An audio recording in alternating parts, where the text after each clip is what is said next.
Assalamualaikum warahmatullahi wabarakatuh. Selamat datang teman-teman di channel Hororian. Cerita misteri kali ini datang dari Alan yang berasal dari kota Cianjur. Berikut ini adalah kisah selengkapnya.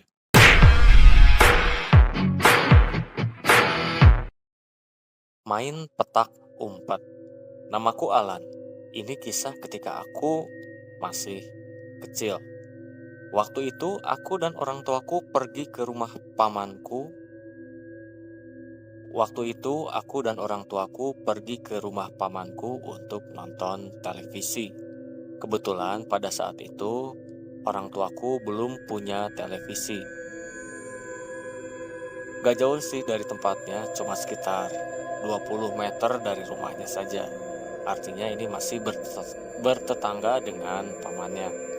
Singkat cerita, orang tuaku sedang asik nonton TV, sementara aku saat itu sedang main petak umpet sama dua orang saudara sepupuku, anak pamanku juga. Sebut saja namanya Edi dan Nurul. Waktu itu belum terlalu malam, mungkin sekitar jam 8 malam sehabis Isya. Mainnya juga nggak di luar, tapi di dalam rumah. Nah, kebetulan saat itu aku kalah dan aku harus jaga tembok yang gak boleh dipegang sama pemain lain. Peraturannya, kalau ngelihat pemain lain yang sedang ngumpet, maka harus bilang Hong, kemudian menyebutkan nama pemain. Sambil sesegera mungkin megang tembok, jaga agar tidak keduluan oleh pemain yang baru ditemukan tersebut.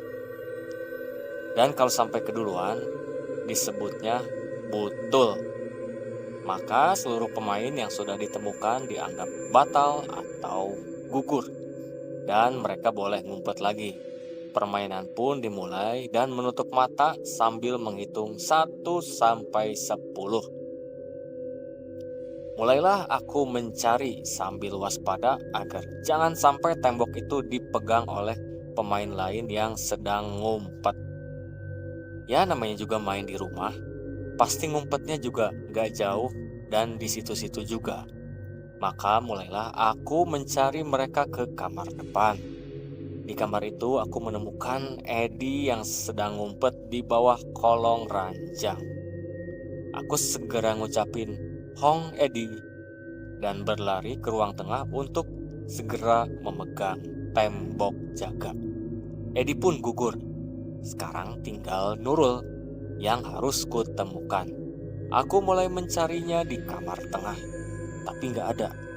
Terus aku cari lagi ke kamar belakang. Kamar itu diisi dengan barang-barang yang tidak terpakai, atau biasa juga disebut gudang. Ruangan itu tidak mempunyai pintu dan hanya ditutup dengan kelambu yang agak transparan. Jadi apa yang ada di dalam bisa kelihatan samar-samar dari luar ruangan. Walaupun samar karena lampunya memang mati. Nah, saat itu aku kira yang ngumpet di belakang kelambu itu Nurul. Soalnya aku melihat sepasang kaki di bawah, di celah antara kelambu dan lantai. Tanpa pikir panjang langsung saja kupegang kedua kakinya itu sambil berkata, "Hong Nurul."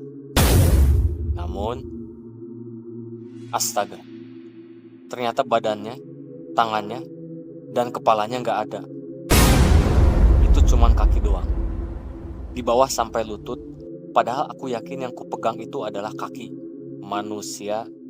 Tekstur kulitnya terasa, namun agak dingin.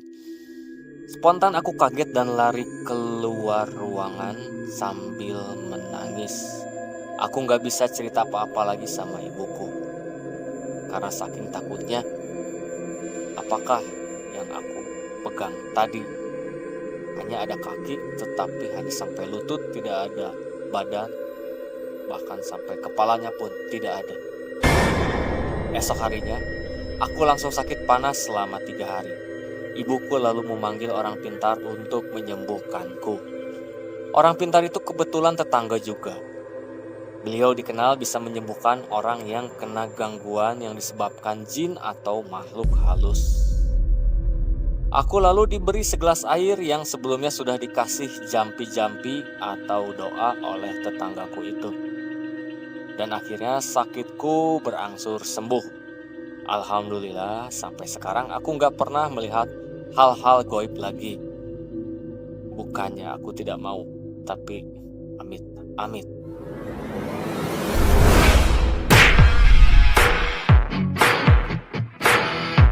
Sekian cerita horor untuk episode kali ini. Terima kasih. Assalamualaikum warahmatullahi wabarakatuh.